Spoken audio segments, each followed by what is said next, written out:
Assalamualaikum warahmatullahi wabarakatuh. Perkenalkan, nama saya Siti Yudianti, biasa dipanggil Anti. Saya dari Prodi Ilmu Al-Quran dan Tafsir, kelas IAT D2, Fakultas Usuluddin dan Humaniora, Winwali Songo, Semarang. Pada video kali ini saya akan membahas atau menceritakan mengenai sebelum, saat, dan sesudah saya belajar filsafat, seperti itu ya.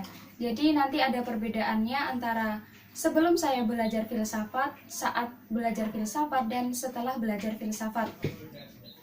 Nah, mungkin sebagian teman-teman pasti pernah belajar filsafat ya, entah itu di perguruan tinggi atau universitas dan di jurusan AFI, yaitu Akidah Filsafat Islam jika di UIN Wali Songo ya, atau di perguruan tinggi ilmu filsafat dan sebagainya.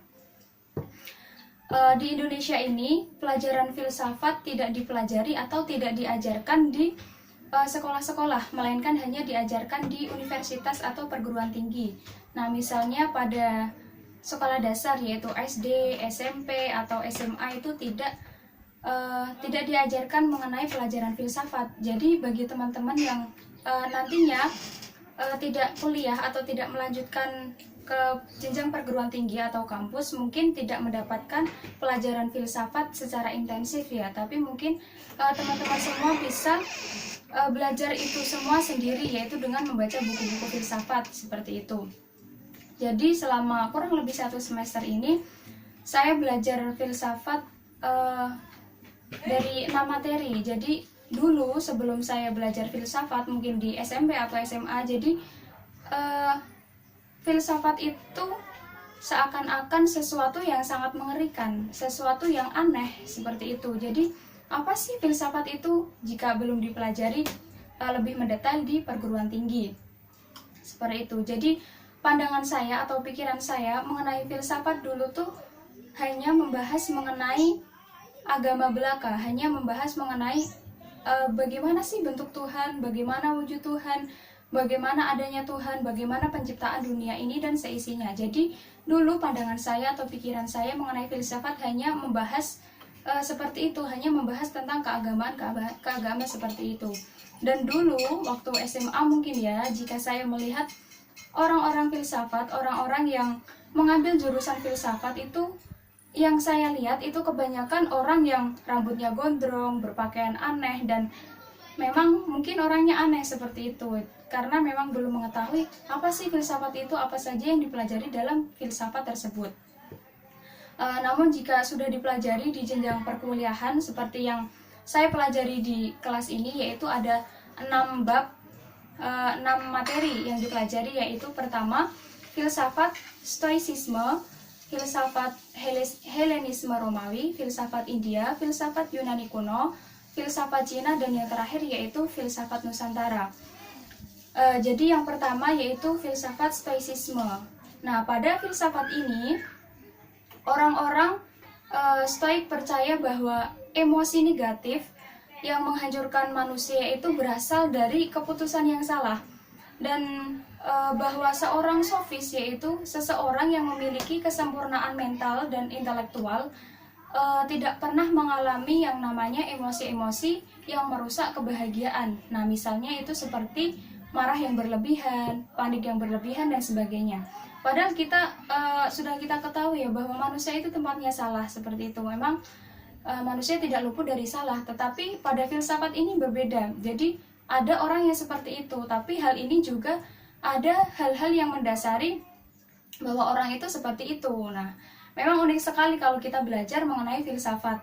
Nah, landasan ajaran Stoa ini meminjam 3 elemen filsafat, yaitu rasio, materi atau fisika, dan etika. Nah, yang kedua yaitu filsafat Helenisme Romawi. Nah, saya tertarik pada filsafat Helenisme Romawi ini. Jadi yang dibahas ini adalah bahwa agama dianggap sebagai sesuatu yang membelenggu, yang menahan rasa takut dalam hati manusia. Karena di sini agama di sini itu dipandang sebagai sesuatu yang sesuatu penghalang untuk memperoleh kesenangan hidup. Padahal kita tahu fungsinya agama itu apa sih?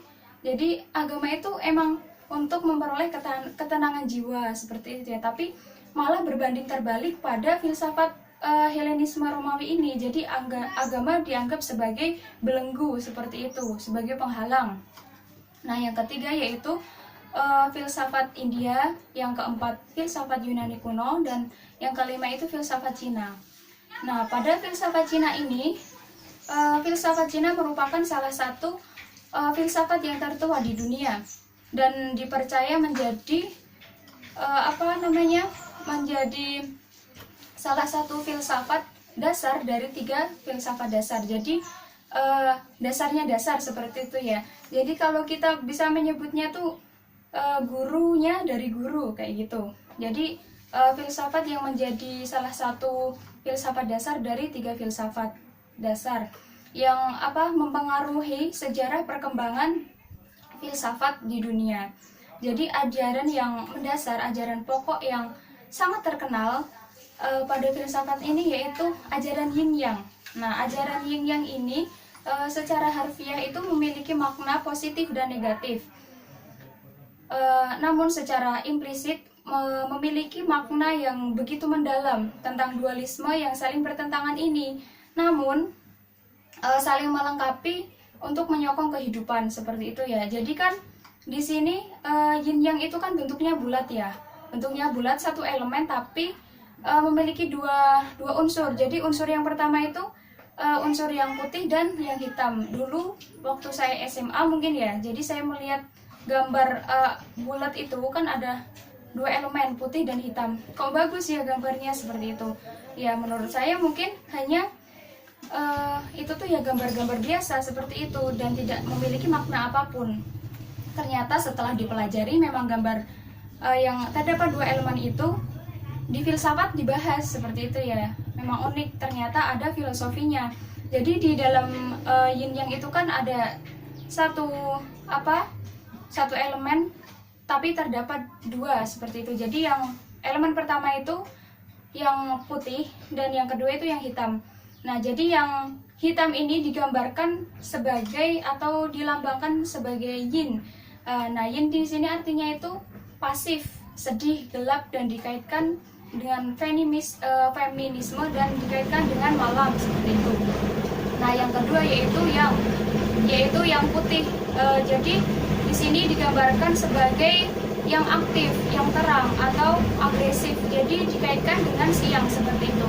Jadi ya gambar yang pertama yaitu yang hitam itu, yin itu digambarkan sebagai air dan yang itu digambarkan sebagai api seperti itu ya. Mungkin yang hitam itu digambarkan sebagai feminisme yaitu perempuan, yang putih itu agresif atau digambarkan mungkin maskulin, cowok seperti itu ya. Jadi yang digambarkan seperti itu. Jadi memang menarik sekali, dulu yang awalnya saya tidak tahu itu apa maknanya, apa filosofinya. Ternyata setelah dipelajari di filsafat itu ada maknanya.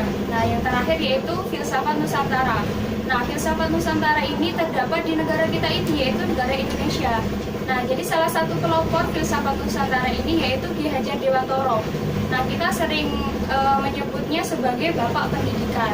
Nah, seperti itu. Jadi setelah saya mempelajari ya kurang lebih 6 bab ini dalam kurang lebih 1 semester ini, jadi tahu yang dulunya filsafat itu tentang keagamaan doang. Nah, ternyata setelah belajar filsafat lebih mendalam, ternyata banyak sekali macam-macamnya,